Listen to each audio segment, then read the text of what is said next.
Hello everyone, welcome back to my channel Learn Biology in Easy Way.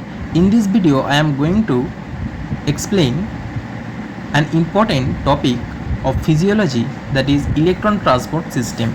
The electron transport system is a series of redox reactions in which electrons are transferred from reduced coenzymes like NADH and FADH₂ to molecular oxygen.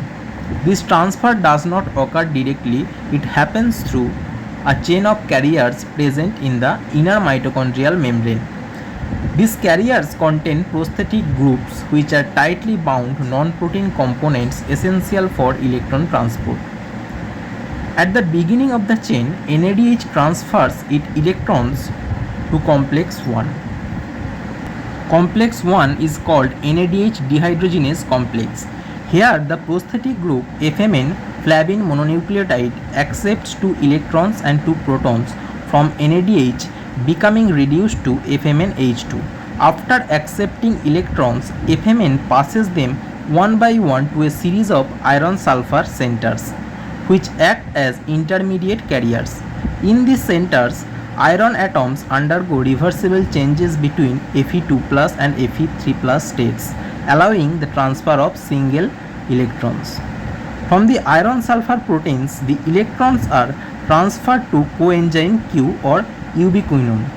Although it is not permanently attached like typical prosthetic groups, it functions similarly and is an essential mobile carrier within the membrane. Coenzyme Q accepts 2 electrons and 2 protons, becoming reduced and then diffuses within the lipid membrane to deliver these electrons to complex 3. Complex 3 is also called cytochrome BC1 complex. In complex 3, the electrons are transferred through a group of proteins known as cytochromes, which contain heme prosthetic groups. The iron atom present in the heme group alternates between Fe2+ and Fe3+ states, enabling electron transfer. Unlike flavin, cytochromes carry only 1 electron at a time. This creates a need for a special mechanism to handle the transfer of 2 electrons from coenzyme Q in a stepwise fashion. The electrons are eventually passed to cytochrome C that carries 1 electron at a time to the next complex. When electrons reach complex 4, they are again transferred through cytochrome A and A3, and copper containing prosthetic groups. Complex 4 is also called cytochrome C oxidase. When electrons reach complex 4, they are again transferred through cytochromes and copper containing prosthetic groups. These copper centers can switch between Cu+ and Cu2+ states, facilitating electron transfer. Finally, the electrons are passed to molecular oxygen, which acts as the final electron acceptor. Oxygen combines with electrons and protons to form water.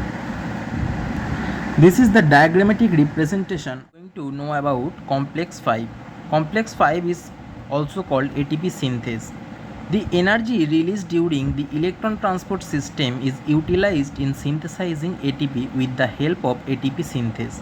This complex consists of 2 major components, F1 and F0. The F1 headpiece is a peripheral membrane protein complex and contains the site for synthesis of ATP from ADP and inorganic phosphate. F0 is an integral membrane protein complex that forms the channel through which protons cross the inner membrane.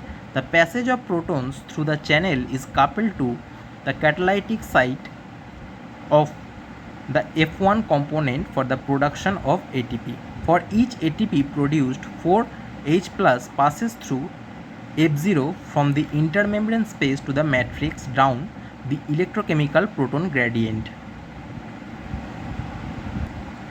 In this diagram, we can see different complexes like complex 1, complex 2, complex 3, complex 4 and complex 5. Electrons passes from one carrier to another, and finally ATP is produced from ADP and inorganic phosphate. Thank you.